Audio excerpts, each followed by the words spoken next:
Buscamos el éxito constante, el triunfo continuo, esa perfección en cada paso. Pero, a ver, ¿y si el mayor enemigo de la ambición humana no fuera el fracaso? Esa es la gran pregunta. Claro, ¿y si el verdadero monstruo, digamos, que destruye los grandes proyectos es la inmovilidad? Esa inmovilidad que genera nuestro propio deseo desmedido. Es una perspectiva aterradora, la verdad. Totalmente. Vale, vamos a desgranar esto porque hoy tenemos por delante una inmersión absolutamente apasionante. Y tan apasionante, sí. Nuestra misión en este análisis a fondo es desentrañar un único texto. Un texto denso, misterioso, un poema de apenas 17 versos titulado Agónica de Siria. 17 versos que dan para muchísimo. Ya te digo, el objetivo principal es entender cómo unas pocas palabras pueden capturar toda la tragedia de la ambición humana, ¿no? Y su inevitable colapso. Es un reto verdaderamente estimulante. A pesar de su extrema brevedad, este texto encierra un viaje analítico inmenso. O sea, un viaje que va de un extremo a otro. Exacto. Comienza en el terreno de la rigidez matemática más fría, desciende hacia una violencia visceral y oscura, y desemboca finalmente en una parálisis total del individuo. Quien se acerque a estas líneas tiene que estar dispuesto a bajar el ritmo radicalmente. Leerlo con calma, claro. Eso es. Este análisis requiere detenerse casi con lupa, saboreando el lenguaje, porque cada sílaba tiene un peso emocional y conceptual enorme. A ver, es que hay algo en ese mismo título que me rompe la cabeza desde el primer segundo. Agónica desidia. Choca bastante, sí. De entrada choca, claro. La desidia, por pura definición de diccionario, es no hacer absolutamente nada. La contradicción perfecta. Porque la agonía implica un dolor muy activo, una lucha terrible por la supervivencia. Parece un oxímoron de manual, una contradicción que no debería existir. Y resulta que esa contradicción es exactamente el motor psicológico de todo el poema. Vale. Para entender cómo la pura apatía llega a ser tan dolorosa, hay que observar el punto de partida. Lo fascinante aquí es cómo el autor establece de inmediato un choque frontal entre dos universos. Dos universos que se repelen, ¿no? Totalmente. Al observar los primeros 4 versos con calma, encontramos esto. Dice, geometría temporal, desdibujan mis córneas, las anatomías que construyen tus versos danzan las elipses de mis pasos. ¡Ostras! Es una mezcla de conceptos rarísima. Muy desorientadora. Por un lado aparece una geometría temporal y se mencionan elipses, o sea, términos matemáticos, fríos, calculables. Conceptos rígidos. Claro, sugieren un orden perfecto, algo inmutable, que no se degrada con el tiempo. Pero de repente, en medio de esa perfección teórica, irrumpen las córneas y las anatomías. Fíjate en el contraste. Carne, sangre, vulnerabilidad y fragilidad humana. Los versos tienen anatomía, como si estuvieran vivos. Y el kit de la cuestión reside en el verbo que une ambos mundos. Desdibujan. La geometría, conceptualmente, debería ser la herramienta definitiva para dibujar con precisión, para trazar líneas exactas que pongan orden en el caos. Sí, para dar estructura. Sin embargo, aquí hace exactamente lo contrario. Desdibuja la visión humana. Las córneas, que son la lente a través de la cual percibimos la luz, están perdiendo el enfoque. Es como una distorsión. Representa la ruptura absoluta de la ilusión de control. Se intenta organizar la existencia siguiendo rutas planificadas, órbitas lógicas o elipses, pero resulta que esos versos tienen anatomías. Tienen vida propia, respiran. Me viene a la mente una imagen visual bastante perturbadora para ilustrar esto. A ver. Imaginemos estar mirando fijamente un plano arquitectónico espectacular.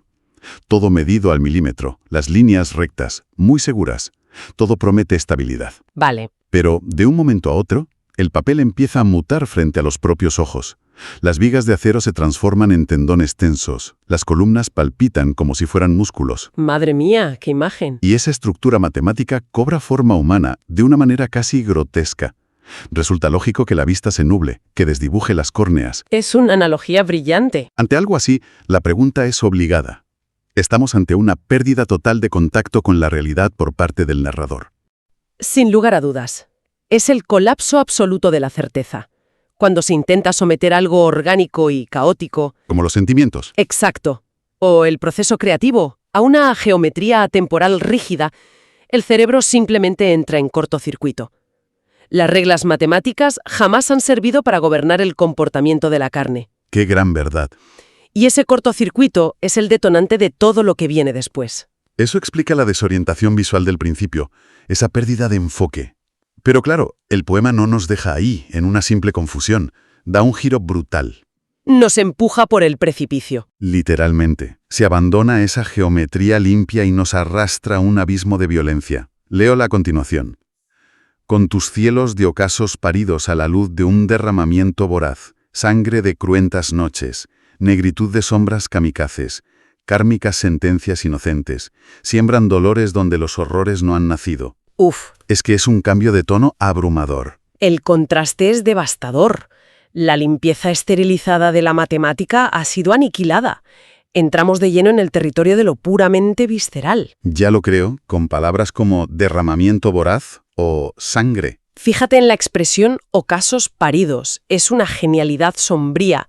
Une el final del día, el ocaso, con el acto de dar a luz, que es intrínsecamente doloroso, sangriento y descontrolado. Todo lo contrario a la geometría. Exacto. El autor nos muestra de forma descarnada qué ocurre cuando la estructura colapsa. El caos orgánico toma las riendas. Pues aquí es donde se pone realmente interesante la cosa.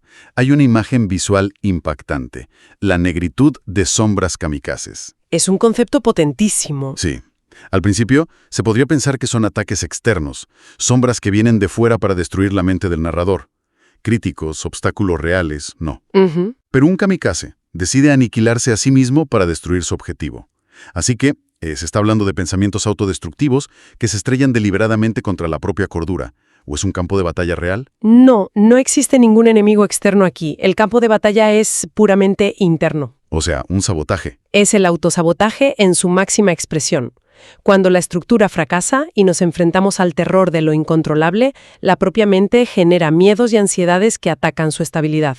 Es como si la mente prefiriera autodestruirse antes que admitir que no tiene el control, el precio de enfrentarse a esos versos. Exactamente. Y la forma en que la mente ejecuta ese castigo es retorcida. Esa frase de kármicas sentencias inocentes encierra una paradoja tremenda. Es un rompecabezas. El karma suele ser un castigo merecido por algo del pasado. ¿Cómo puede ser kármico e inocente a la vez? Esa es la clave. El poema resuelve el enigma indicando que estas sentencias siembran dolores donde los horrores no han nacido. Es una condena preventiva. ¡Ostras! ¿Sufrir por algo que ni siquiera ha llegado a ocurrir? Tal cual. La mente está pagando por adelantado el precio de un fracaso futuro completamente imaginario. Es un castigo antes que el propio mal. Se desangra por heridas de guerras fantasma. Qué asfixiante, ¿de verdad? Es la ansiedad clínica en su forma más pura. Y justo después de sobrevivir a estas imágenes sangrientas, el poema hace una pausa filosófica. Frena en seco para revelar la raíz de todo este dolor. El origen de la tragedia. Solo 4 versos cortísimos. Deseamos la altura y no la huida, deseamos la rima y no la métrica. Si conectamos esto con la imagen general, queda meridianamente claro que estamos ante el corazón ideológico del texto. La naturaleza del deseo, claro. Exacto. Todo el caos anterior se justifica aquí. Se anhela el triunfo, la elevación, esa altura. Y no se quiere escapar cobardemente, por eso se rechaza la huida. Se quiere estar en la cima. Pero lo crucial es el siguiente par de versos. Se anhela la belleza, la rima, rechazando el trabajo duro y las reglas, rechazando la métrica. Que es lo que nos devuelve a la geometría del principio. Esa es la conexión maestra del poema. Fíjate que esa genialidad de deseamos la rima y no la métrica me hace pensar en una analogía muy terrenal. Cuéntame. Es como querer sentarse al piano y tocar una melodía perfecta, bellísima y que te aplaudan, pero sin haber practicado jamás las aburridas escalas musicales. Ah, totalmente. Es una falla universal. Exigimos obtener el resultado mágico de la rima, pero sin someternos al esfuerzo, al aburrimiento, a la estructura de contar sílabas. A la métrica, vaya. Despreciamos el cálculo monótono que hace posible la obra de arte. Y claro, querer la rima sin la métrica tiene unas consecuencias desastrosas. Rompe las leyes de causa y efecto, te quedas atascado. Y esto nos lleva al desenlace lógico y fatal, a las 2 últimas líneas. Obtenemos la codicia por siempre, agónica desidia. Uf, el cierre. Esto plantea una pregunta importante. ¿Cómo un deseo de grandeza, de alcanzar la rima, termina pudriéndose hasta transformarse en codicia? Es una palabra muy fea, codicia. Es que el deseo, cuando acepta la disciplina y la métrica, genera creación, produce arte, progreso. Pero el deseo sin esfuerzo, el querer por querer sin construir cimientos, ¿Se pudre? se degenera. Se convierte en un agujero negro que exige poseer el premio sin haber pagado el precio. Y el castigo por esto no es una explosión épica. No, no hay fuegos artificiales. Es una eternidad de inacción dolorosa, el peso del vacío, una agónica desidia. Entonces, ¿qué significa todo esto? El poema cierra el círculo volviendo a su propio título, claro. Así es. Es que me imagino esta agónica desidia como estar atrapado en arenas movedizas. Ajá. Unas arenas creadas por uno mismo. No haces absolutamente nada por salir. Te quedas quieto, y eso es la desidia. Claro. Pero el hecho de estar hundiéndote lentamente, siendo consciente de que te ahogas sin mover un dedo. Ese sufrimiento constante es la agonía. Es la imagen perfecta. La agonía emana de la conciencia aguda de la propia inmovilidad. Sabes lo que quieres ser, sabes que no estás haciendo nada para lograrlo y no puedes apagar el deseo. Es un infierno. La verdad es que es asombroso el viaje que hemos hecho con tan pocas líneas. 17 versos, imagínate. Hemos pasado de esa falsa ilusión de control, con la geometría atemporal, que nos desdibuja la mirada. Hemos atravesado noches cruentas y sombras autodestructivas que nos castigan por adelantado. Toda la ansiedad clínica. Para descubrir, por fin, que todo viene de rechazar el esfuerzo, de querer la rima y no la métrica, lo que nos condena a esta parálisis y codicia. Y es precisamente ahí donde reside el inmenso valor de este texto hoy en día.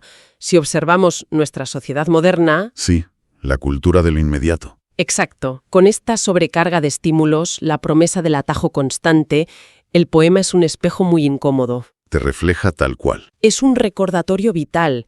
No se puede alcanzar la altura ni la rima de la vida ignorando las estructuras, las matemáticas y el trabajo lento que las sostienen. Evitar la métrica solo nos lleva a sufrir. Nos lleva a la agónica desidia. Pues, para cerrar esta inmersión, me gustaría dejar una idea flotando en el aire. A ver qué nos traes. Una reflexión sobre esos misteriosos versos del principio. Los que desdibujan las córneas. Sí, las anatomías que construyen tus versos. Eso es. Durante todo el análisis hemos asumido que habla de ambición, de arte o de un proyecto. Pero, ¿y si esos versos representan, de hecho, la vida misma? Ostras. Si entendemos que la vida es un poema, cabe preguntarse, ¿se está prestando demasiada atención a buscar desesperadamente la rima final? Ese momento de gloria. Claro. Ese instante de éxito, olvidando que la verdadera belleza y solidez reside en abrazar la estricta, repetitiva y a veces dolorosa métrica de los días. Es para darle unas cuantas vueltas. Un pensamiento profundo para llevarse consigo. Muchísimas gracias por acompañarnos en este análisis a fondo y hasta la próxima inversión.